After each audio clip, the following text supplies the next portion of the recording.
Hello guys, welcome to my YouTube channel Prabhakar Insights. Guys, जैसा आपको पता है कि हम अभी इंडियन कॉन्स्टिट्यूशन के बारे में पढ़ रहे हैं और भारतीय संविधान के अंदर जितने भी रिलेटेड टॉपिक हैं वो सभी आपको यहाँ पर जानने को मिलेंगे। तो हम अभी आ गए हैं अध्याय 15, जो कि राष्ट्रपति से रिलेटेड जितने भी क्वेश्चन आंसर हैं आपको यहाँ पर मिलेंगे। तो जिन स्टूडेंट्स के भी पिछले चैप्टर्स छूट गए हों तो वो प्लेलिस्ट में जा कर के अपना नॉलेज प्राप्त करें। ओके गाइस, और अब कंटिन्यू करते हैं गाइस। हम फर्स्ट नंबर है, भारत के राष्ट्रपति की तुलना निम्नलिखित में से किससे करना सर्वाधिक उचित है? तो ब्रिटेन के सम्राट से। सेकंड नंबर, भारत में कार्यपालिका का अध्यक्ष कौन होता है? तो भारत में कार्यपालिका का अध्यक्ष जो होते हैं वो राष्ट्रपति होते हैं। संघ की कार्यपालिका शक्ति निहित है, तो संघ की कार्यपालिका शक्ति किस में निहित है? तो राष्ट्रपति में निहित है। भारत का राष्ट्रपति क्या होता है? भारत का राष्ट्रपति राज्य का प्रधान होता है। भारत का जो राष्ट्रपति होता है वह राज्य का प्रधान होता है। फिफ्थ नंबर, भारतीय संविधान के अनुसार देश का प्रथम नागरिक कौन होता है? तो भारतीय संविधान के अनुसार देश का प्रथम नागरिक राष्ट्रपति होते हैं।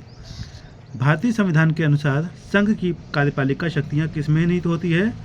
तो भारतीय संविधान के अनुसार संघ की कार्यपालिका शक्तियाँ राष्ट्रपति में निहित होती हैं। सेवेंथ नंबर, भारतीय संविधान के अनुसार देश की तीनों सेनाओं का अध्यक्ष कौन होता है? तो यहाँ भी राष्ट्रपति उत्तर होगा इसका। भारत का राष्ट्रपति होता है राज्य का संवैधानिक अध्यक्ष। भारतीय सशस्त्र सेनाओं का सर्वोच्च कमांडर कौन होता है? तो भारतीय सशस्त्र सेनाओं का सर्वोच्च कमांडर राष्ट्रपति जी होते हैं। भारत के राष्ट्रपति के लिए आवश्यक योग्यता नहीं है वह संसद के किसी सदन का सदस्य हो, यह आवश्यक योग्यता नहीं है। ठीक है, और योग्यता क्या क्या होना चाहिए? तो वह भारत का नागरिक हो, वह 35 वर्ष से अधिक आयु का हो, उसमें लोकसभा के सदस्य के लिए निर्धारित सभी योग्यताएं हों। यह सभी जो चुनाव लड़ता है राष्ट्रपति के लिए तो उनमें ये अवश्य ही होनी चाहिए। 11वां नंबर है, भारत के राष्ट्रपति निर्वाचित होने के पात्र बनने के लिए किसी व्यक्ति की आयु पूर्ण कितनी होनी चाहिए? तो 35 वर्ष। मतलब जो व्यक्ति 35 वर्ष का होगा वो राष्ट्रपति का चुनाव लड़ सकता है। पर जो अभी आपको मैंने ऊपर जितनी भी बातें बताई वो भी लागू होनी चाहिए। राष्ट्रपति पद के उम्मीदवार के लिए अधिकतम आयु कितनी होनी चाहिए? तो अधिकतम आयु की यहाँ पर कोई सीमा नहीं है, मतलब कि कितनी भी आयु का व्यक्ति राष्ट्रपति पद का उम्मीदवार रह सकता है। ठीक है। 13वां नंबर, एक व्यक्ति राष्ट्रपति पद के लिए अधिकतम कितनी बार निर्वाचित हो सकता है? तो इसकी भी कोई सीमा नहीं है, कितनी बार भी निर्वाचित हो सकता है। राष्ट्रपति का निर्वाचन किस प्रकार होता है? तो राष्ट्रपति का निर्वाचन अप्रत्यक्ष रूप से होता है। राष्ट्रपति पद के निर्वाचन हेतु कौन सी पद्धति अपनाई जाती है? तो समानुपातिक प्रतिनिधित्व एवं एकल संक्रमणीय मत पद्धति अपनाई जाती है। ओके गाइस, राष्ट्रपति पद के चुनाव संबंधी विवाद को किसे निर्देशित किया जाता है? तो उच्चतम न्यायालय को निर्देशित किया जाता है। राष्ट्रपति के चुनाव के लिए प्रस्तावक एवं अनुमोदकों की कम से कम कितनी संख्या होनी चाहिए? तो 50-50 होने चाहिए, 50-50। भारत का राष्ट्रपति निर्वाचित होने के लिए निम्नलिखित में से कौन सी बात अयोग्यता मानी जाएगी? तो कोई लाभ का पद ग्रहण किए हुए हो। ठीक है। 19वां नंबर, भारत में राष्ट्रपति का चुनाव किया जाता है तो एकल हस्तांतरीय मत पद्धति द्वारा। गाइस, मैं जो भी पढ़ा रहा हूँ इसका आप 2 से 3 बार रिवीजन करिए, और जो स्टूडेंट्स अभी तक चैनल को सब्सक्राइब नहीं किए हैं तो वो भी चैनल को सब्सक्राइब कर लें, ताकि आपके पास समय से नोटिफिकेशन आता रहे और आप ऐसे ही नॉलेज का लाभ प्राप्त कर सकें। ओके गाइस, और साथ ही आप सेल्फ स्टडी भी करते रहिए। ये मैं आपसे हर वीडियो में कहता हूँ कि self study is very important to clear any exam. Repeat करते रहिए, रिवीजन करते रहिए, आप बहुत आगे बढ़ेंगे। ओके गाइस, चलते हैं हम नेक्स्ट क्वेश्चन पर। 20 नंबर है, राष्ट्रपति पद का चुनाव संचालित किया जाता है तो निर्वाचन आयोग द्वारा। भारत में किसके चुनाव में आनुपातिक प्रतिनिधित्व चुनाव प्रणाली अपनाई जाती है तो राष्ट्रपति। राष्ट्रपति चुनाव संबंधी मामले किसके पास भेजे जाते हैं तो उच्चतम न्यायालय में भेजे जाते हैं। किस अनुच्छेद के तहत राष्ट्रपति तथा उपराष्ट्रपति के निर्वाचन से संबंधित विवाद का निर्णय उच्चतम न्यायालय द्वारा करने का प्रावधान संविधान में किया गया है तो अनुच्छेद 71। राष्ट्रपति पद के उम्मीदवारों को चुनाव प्रचार हेतु कितना समय लगता है तो 2 सप्ताह। भारत के राष्ट्रपति का चुनाव कितने वर्षों के लिए होता है तो 5 वर्ष के लिए होता है। किस अनुच्छेद के तहत राष्ट्रपति अपने पद ग्रहण करने की तिथि से 5 वर्ष की अवधि तक अपने पद पर बना रहता है तो अनुच्छेद 56। राष्ट्रपति के चुनाव के लिए निर्वाचक मंडल में होते हैं संसद के दोनों सदनों तथा विधानसभाओं के निर्वाचित सदस्य। गाइस, आप इसका स्नैपशॉट लीजिएगा, साथ में सेल्फ स्टडी भी करते रहिए, because self study is very important to clear any exam. ये मैं आपसे बार बार कहता हूँ, इसलिए सेल्फ स्टडी बहुत ज़रूरी है। 33 नंबर, राष्ट्रपति पर महाभियोग किस आधार पर लगाया जा सकता है तो संविधान के अतिक्रमण करने पर। राष्ट्रपति पर महाभियोग की प्रक्रिया किस देश के संविधान से ली गई है तो अमेरिका से। भारतीय राष्ट्रपति को किस परिस्थिति में अपने पद से त्यागपत्र देना पड़ता है तो महाभियोग लगने पर। कार्यकाल पूर्ण होने पर पहले भारत के राष्ट्रपति को उनके पद से कौन हटा सकता है तो संसद द्वारा महाभियोग लगाकर। 37 नंबर, राष्ट्रपति पर महाभियोग का आरोप एक संकल्प के रूप में संसद के किसी भी सदन में लाया जा सकता है। यह कम से कम कितने दिन के लिए लिखित सूचना के बाद प्रस्तुत किया जाना चाहिए तो 14 दिन। इसका आप गाइस जो मैं अभी दिखा रहा हूँ आपके लिए मैं टिक लगा दिया हूँ ताकि आपको स्टडी करने में कोई दिक्कत ना हो। तो गाइस, आप इसका स्नैपशॉट लीजिए, वीडियो को रोक कर देखिए और 2 से 3 बार देखिए ताकि आपको मैं जो भी बता रहा हूँ यहाँ पर अच्छे से याद हो जाए। ओके गाइस, 44 नंबर है, मुख्य न्यायाधीश की अनुपस्थिति में राष्ट्रपति किसके समक्ष शपथ लेता है तो सर्वोच्च न्यायालय का वरिष्ठ न्यायाधीश। राष्ट्रपति के त्यागपत्र की सूचना उपराष्ट्रपति किसको देता है तो लोकसभा अध्यक्ष। यदि मृत्यु, त्यागपत्र अथवा हटाए जाने की स्थिति भारत के राष्ट्रपति का पद रिक्त हो जाए तो उस पद का कार्यभार कौन संभालेगा तो ऐसी स्थिति में उपराष्ट्रपति संभालते हैं। जब राष्ट्रपति मृत्यु, त्यागपत्र, पदच्युत या अन्य कारणों से अपने कर्तव्य को नहीं निभा सकता तो उपराष्ट्रपति कितने समय तक राष्ट्रपति के रूप में कार्य कर सकता है तो इसकी अवधि जो है वो 6 माह की है। निम्नलिखित में से कौन से राष्ट्रपति पूर्व में केंद्रीय गृह मंत्री थे तो ज्ञानी जैल सिंह। भारत के राष्ट्रपति निर्वाचित होने से पूर्व निम्न में से कौन उपराष्ट्रपति नहीं थे तो ज्ञानी जैल सिंह। भारत के चौथे राष्ट्रपति कौन थे तो भारत के चौथे राष्ट्रपति थे वीवी गिरी। सबसे लंबे समय तक भारत के राष्ट्रपति रहे डॉक्टर राजेंद्र प्रसाद। भारत का राष्ट्रपति चुने जाने वाले प्रथम गैर कांग्रेसी उम्मीदवार कौन थे तो वीवी गिरी।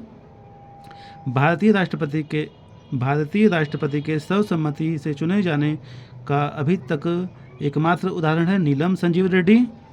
निम्नलिखित में से कौन कभी भारत का राष्ट्रपति नहीं रहा तो सी राजगोपालाचारी भारत के राष्ट्रपति कभी नहीं रहे। ठीक है। स्वतंत्र भारत के प्रथम राष्ट्रपति कौन थे तो स्वतंत्र भारत के प्रथम राष्ट्रपति डॉक्टर राजेंद्र प्रसाद थे। अब हम गाइस आ गए हैं 59 नंबर, निम्नलिखित में से कौन लगातार 2 बार राष्ट्रपति रहे थे तो डॉक्टर राजेंद्र प्रसाद 2 बार राष्ट्रपति रहे थे। भारतीय संविधान का कौन सा अनुच्छेद राष्ट्रपति के पद के लिए पुनः निर्वाचित की योग्यता निर्धारित करता है तो अनुच्छेद 57। जनता पार्टी के शासन के दौरान भारत के राष्ट्रपति थे तो एन संजीव रेड्डी। भारत के किस राष्ट्रपति की मृत्यु कार्यकाल पूरा करने से पूर्व हो गई थी तो डॉक्टर जाकिर हुसैन। भारतीय संघ के प्रतिरक्षा बलों का सर्वोच्च समादेश निम्नलिखित में से किसमें निहित होता है तो राष्ट्रपति। निम्नलिखित में से भारत का राष्ट्रपति किसकी नियुक्ति नहीं करता है तो उपराष्ट्रपति। निम्नलिखित में से किसकी नियुक्ति भारत का राष्ट्रपति करता है तो उपरोक्त सभी, मतलब भारत का न्यायवादी, नियंत्रक एवं महालेखा परीक्षक, एक राज्य का राज्यपाल। केंद्रीय मंत्रिमंडल के मंत्रियों की नियुक्ति कौन करता है तो प्रधानमंत्री के सलाह पर राष्ट्रपति जी करते हैं। निम्नलिखित में से किसकी नियुक्ति भारत के राष्ट्रपति द्वारा नहीं होती है तो लोकसभा अध्यक्ष। भारत के राष्ट्रपति की मर्जी तक निम्नलिखित में से कौन अपने पद पर रह सकता है तो राज्यपाल। निम्नलिखित में से किसे राष्ट्रपति नियुक्त नहीं करता है तो योजना आयोग। वित्त बिल के लिए किसकी पूर्व स्वीकृति आवश्यक है तो भारत का राष्ट्रपति। किसी भी अभियुक्त की फांसी की सजा को बदलने या कम करने का अधिकार किसे दिया गया है तो राष्ट्रपति को दिया गया है। राष्ट्रपति द्वारा संसद के दोनों सदनों के लिए कुल कितने सदस्यों को नामित किया जा सकता है तो 14। भारत के राष्ट्रपति को यह अधिकार प्राप्त नहीं है कि वह न्यायालय के न्यायाधीश को हटाए। अब गाइस हम आगे हैं 74 नंबर पर। किसी विधि के प्रश्न पर सर्वोच्च न्यायालय से परामर्श का अधिकार किसको है? तो राष्ट्रपति को है। भारतीय संविधान का कौन सा अनुच्छेद राष्ट्रपति को उच्चतम न्यायालय से परामर्श करने की शक्ति प्रदान करता है? तो अनुच्छेद 143। संसद का अधिवेशन बुलाने का काम किसका है? तो राष्ट्रपति का है। राष्ट्रपति को कौन सहाय एवं मंत्रणा देता है? तो संघीय मंत्रिपरिषद। भारत के राष्ट्रपति ने आर्थिक संकट की घोषणा कब की थी? तो कभी नहीं की थी। अब आप गाइस इसको वीडियो को रोक कर देखिएगा और स्नैपशॉट लीजिएगा इसका। आपके लिए मैंने टिक लगाया है ताकि आप सेल्फ स्टडी कर सकें। ओके गाइस, और सेल्फ स्टडी करते रहिए गाइस। और वीडियो पसंद आया तो लाइक कीजिएगा, चैनल को सब्सक्राइब कीजिएगा, बेल आइकन पर क्लिक कीजिएगा ताकि आपको ऐसे ही इंफॉर्मेटिव जनरल नॉलेज मिलती रहें और आपको हमेशा मिलती रहेंगी गाइस। आप इस चैनल से जुड़े रहिए, आपको लाभ ही होगा।